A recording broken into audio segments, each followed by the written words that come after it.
Well, it's morning and it's a dark and dismal day here in Dunedin. But regardless of that, it's time to continue with this Retina IIa. The door's fitted, the focus mechanism's all working smoothly, struts are good. Time to put the film advanced components back in the body. And so, let's get started. Line up a couple of components and 3 screws that hold this together.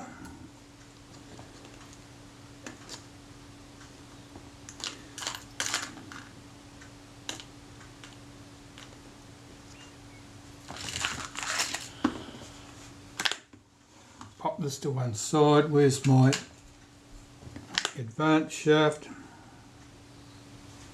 I'm checking this to see if there's anything obviously odd with it.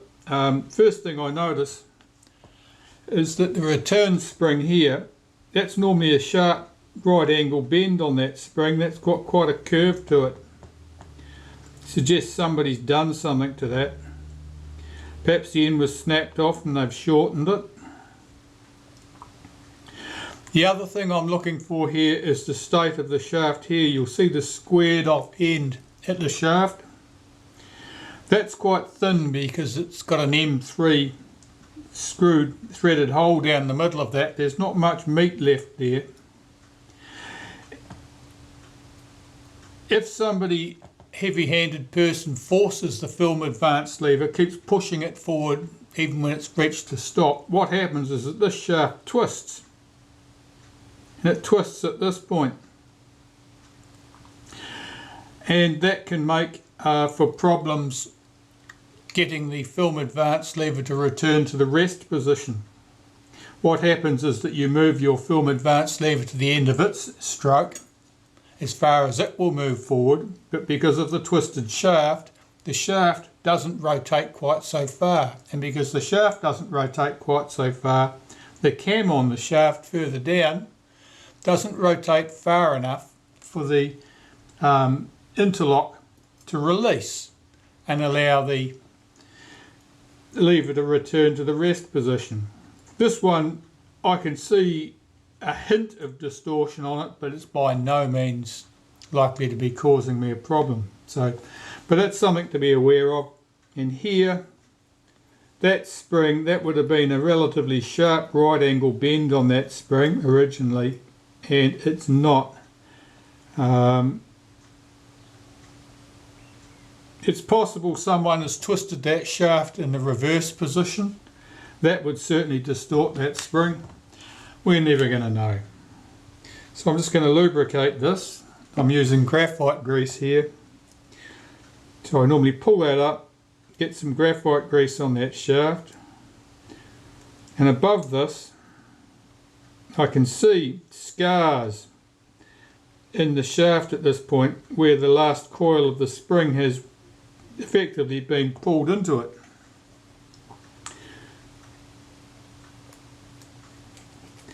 I'm just working this to distribute that graphite grease. That feels smooth.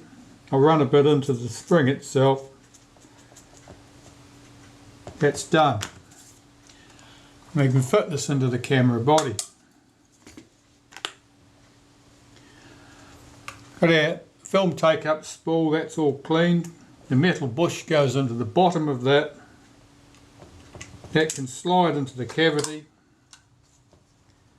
And I can drop the take-up shaft, film advance shaft into position. Now there's a slot in the plate here, and by convention that goes to the end of the body. On some cameras it's a handy thing to know. On this model it doesn't particularly make much difference, but we'll do it all the same. Where's the screwdriver?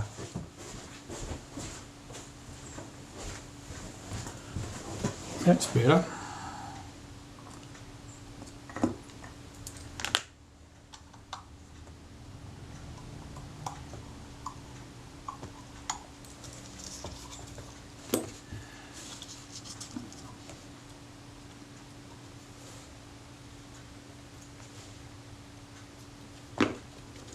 I'm keen to get everything closed up at the base of the body so I can get that leather glued back down so it's not vulnerable to any damage.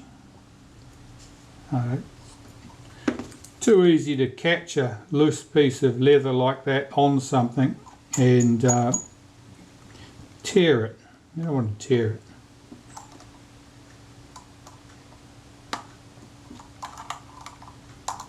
Those 3 screws tightened up, that's good. That seems to move smoothly enough.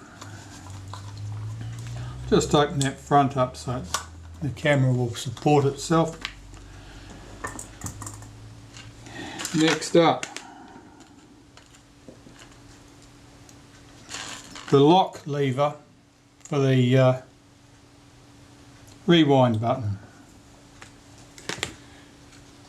Now normally I put a smear of molybdenum paste on the end of this, the round end,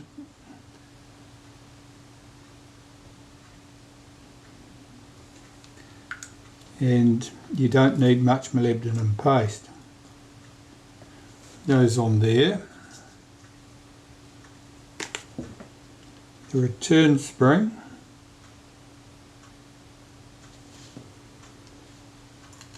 And the shouldered screw that holds the return spring and the lever to the body.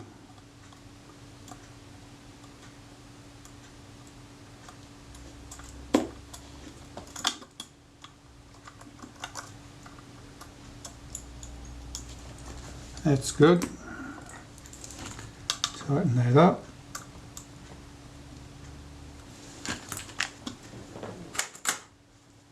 And lift that spring across into position.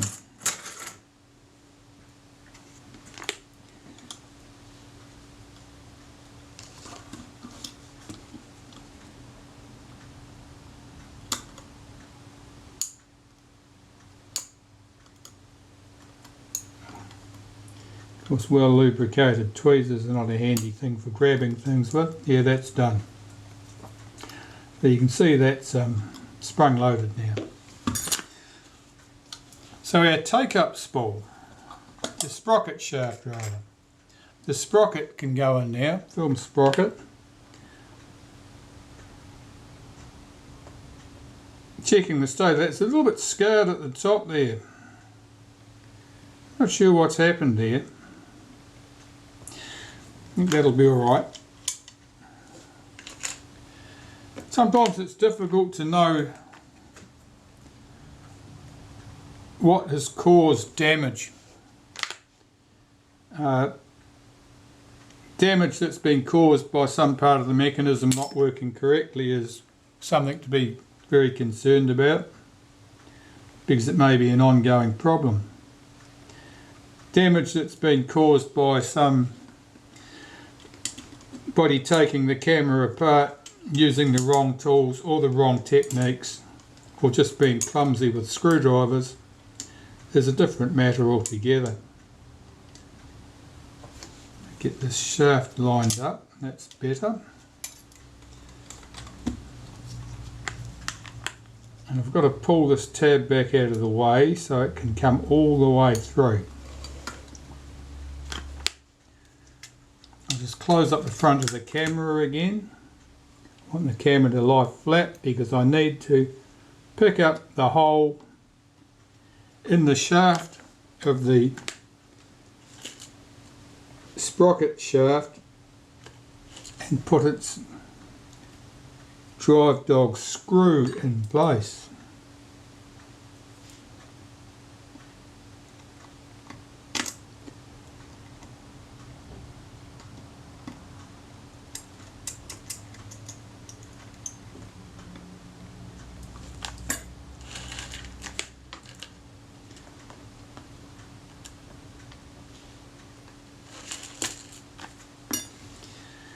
Now the rewind button. I'll put some synthetic grease on the return spring.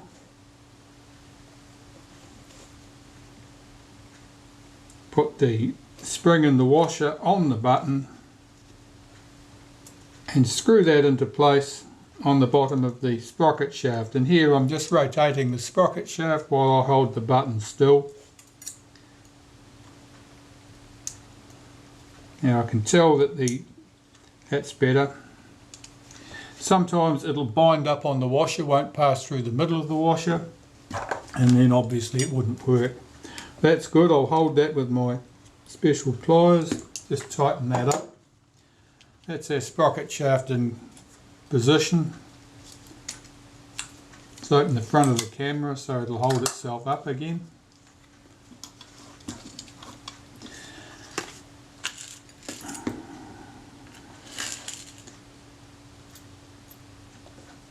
There's the surround for the rewind button, and it's 2 brass screws, one of which is a little bit mutilated because some clown had driven it into a countersunk hole, and the other one is in its original undistorted condition.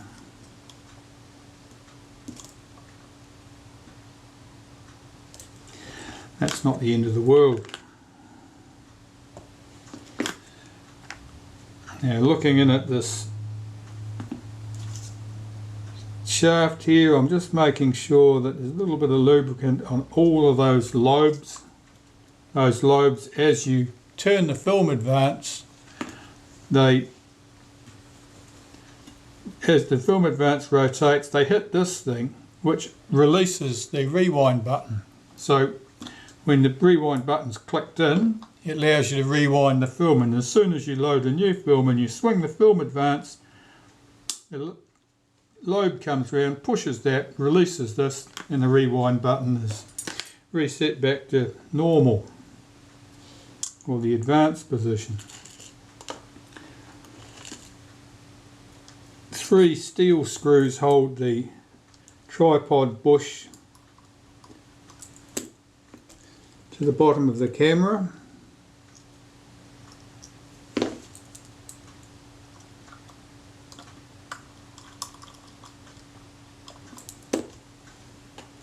I'll get the 3 in place and then tighten up the screws. That's it.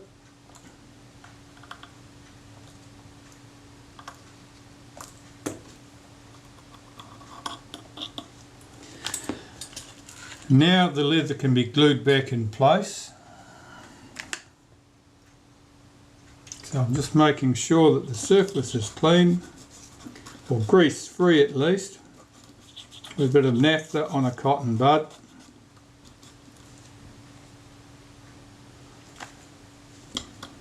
And very little came off on that, that's good. And I can apply some adhesive. Now, one thing I'm going to do here, this is a good cheat, is where the leather runs over this button.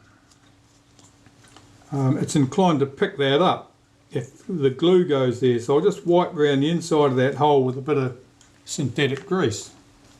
That'll stop the glue sticking to it and save me a problem. So I'll apply this glue, and I'm just applying it directly to the leather. That leather's a bit split there, be careful with that.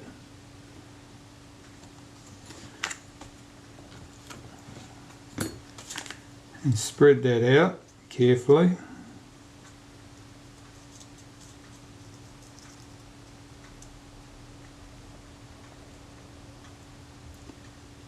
Make sure everything gets an even cover. The leather certainly soaks up the adhesive. Now here there's a little split. Let's make sure there's adhesive in there, where it's delaminated to some extent. Make sure there's some around there. Let's drop that down into position.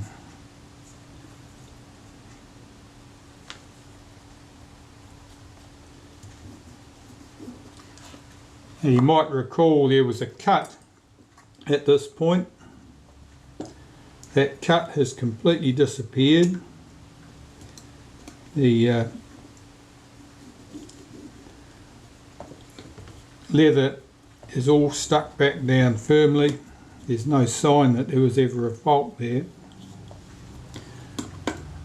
And that cut was caused when I was taking the leather off the base of the camera, and the scalpel just slipped and cut through that leather. Alright, that looks good.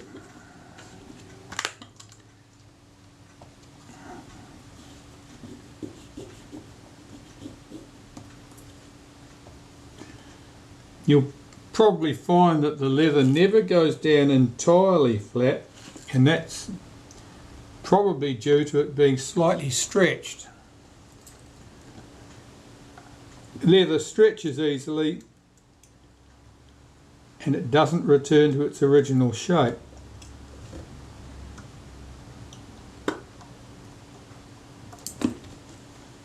So where leather's stretched, you'll end up with lumps and bumps basically. However, that's pretty minor. And it's on the base of the camera.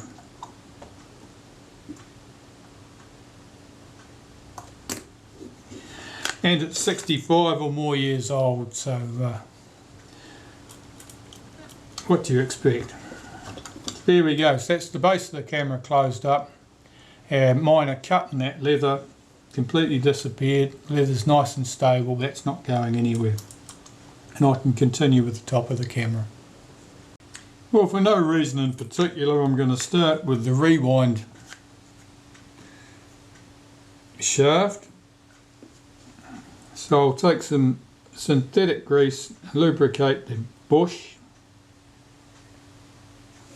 These parts have all been degreased and through the ultrasonic cleaner, so they're very dry and free from lubricant. So I need to rectify that, and I'll put a bit of synthetic grease on here. This is the inner part of the rewind shaft, which slides up in the main shaft. That's centered up. It seems a little bit stiff. Let's work that backwards and forwards a bit, see if it frees up.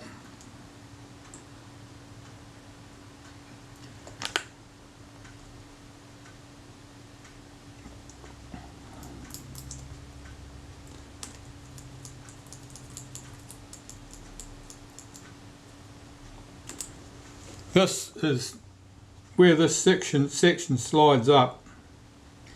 That is where you raise the rewind knob to the rewind position when you're rewinding the film, and it allows you to pull the rewind knob up without lifting this fork out of the take-ups out of the film's cassette.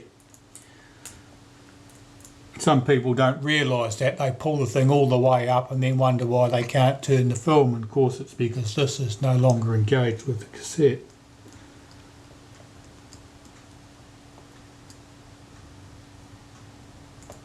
It's a little bit rough feeling. I'm not sure why that should be. It feels so tight. There's a mark on the surface there. Couple of scratches at that point. I'll try that with a bit of molybdenum.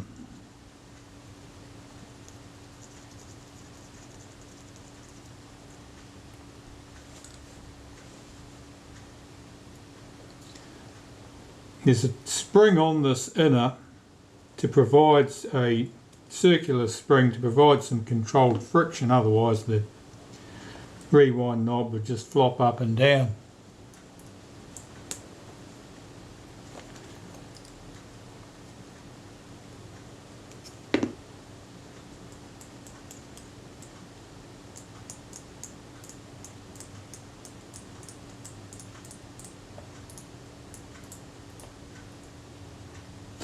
Yeah, I think that'll do.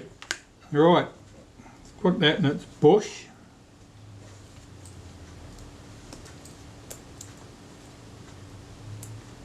Check that it rotates smoothly at that position. That's the operating position at that height. And that can go on the body. 3 screws retain that.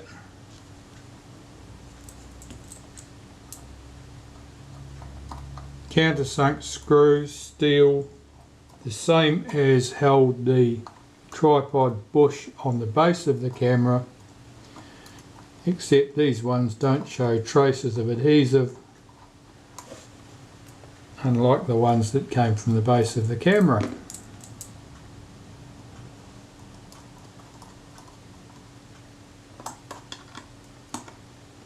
Three screws in position and done up tight.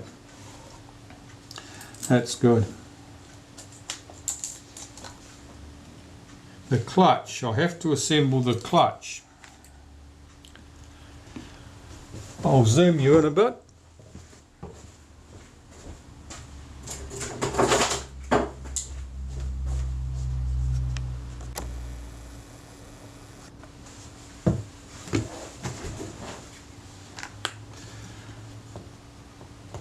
So for this, I typically use my graphite grease because I like the tack of it. I like the way it sticks to the surfaces and provides very good controlled slip, which is exactly what I want for a thing like this. And getting the spring back on here is always a bit of a trial.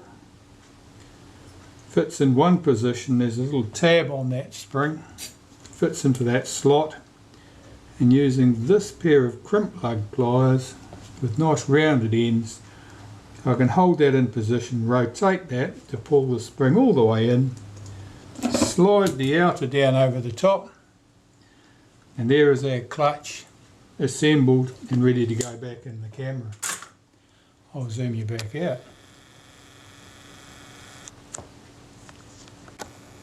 There. Do nicely.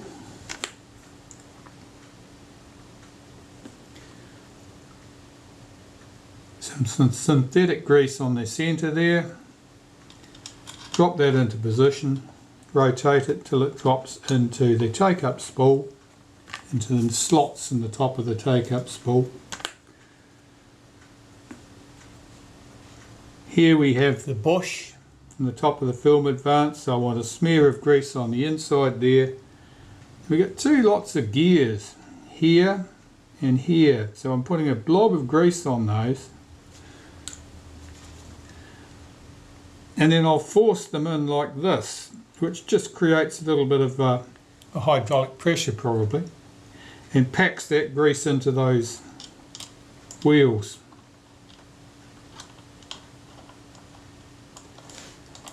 This should fit down in position on the top of the film advance shaft there, and this in turn is held in with 3 screws, countersunk steel, the same as was used to hold the rewind shaft bush on.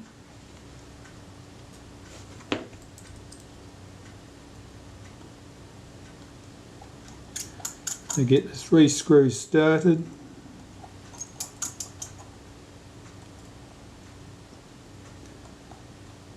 And I'm only just starting them, I'm not tightening them down yet. I want to make sure that this is engaged. I'm turning the sprocket shaft on the inside of the camera, and this one here you can see rotate as I turn the take-up spool. So that's all good.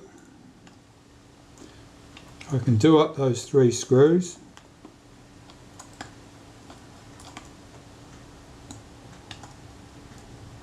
Now those screws were loose when we started. Check that everything revolves smoothly, and it does. And you can continue reassembling the film advance.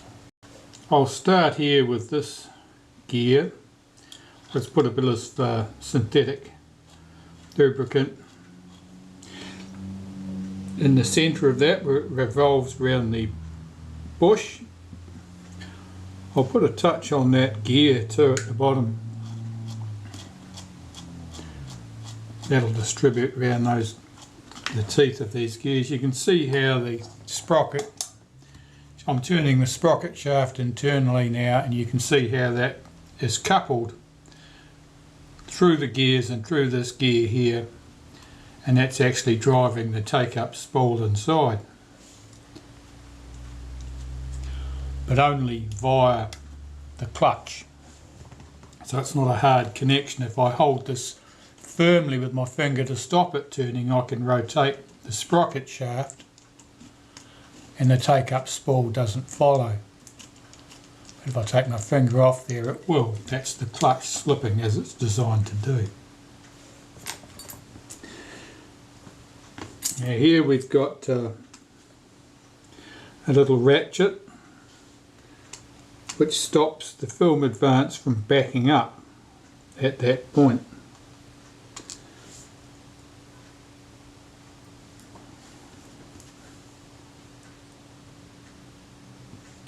It's always entertaining to get in because you have to get the screw through the ratchet pawl, through the little bush underneath it, the supporting bush, and into the hole in the top of the body, and keep them all lined up, otherwise things don't move smoothly. That's good, that's working correctly. And I've got to hook that spring into position behind that little pawl, and now if I revolve that, you'll see that that ratchet pawl is rotating and dropping into position to stop this from rolling backwards.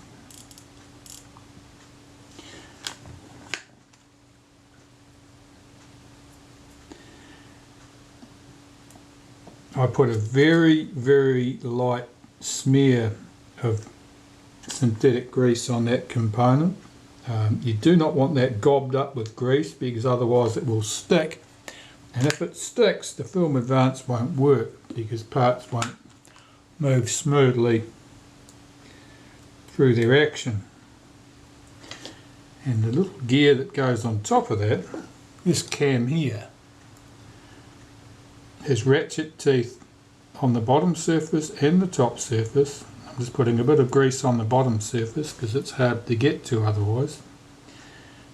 And I know from experience that to give me appropriate tension on the advance for returning the advance lever, that is probably a good place to start it, with this little notch here towards the end of the camera, somewhere in this arc here would be, and I know that that will give me good return. That's good, that part's fine, and I need to get the other components back in here. So a fine wad of molybdenum paste down this hole where this cam, this little dog runs. Now the return spring for that is the black one. That was correct on this camera. That cam drops down into that position and should move freely. It should pop up and down without any resistance. That's appropriate. Here we have the bracket that holds all this down, and it's got a gear underneath that couples to the rack. Now that of course has been through the cleaner, so it's free of any lubricant at the moment. So I just want to stick a little glob of grease there and force that in, and that'll just lubricate that. That's all I need to do. And this piece drops over here. This tab on here, this tab here, presses down, stops this lever from rising too high. That's good. And there are 3 screws that hold this in place.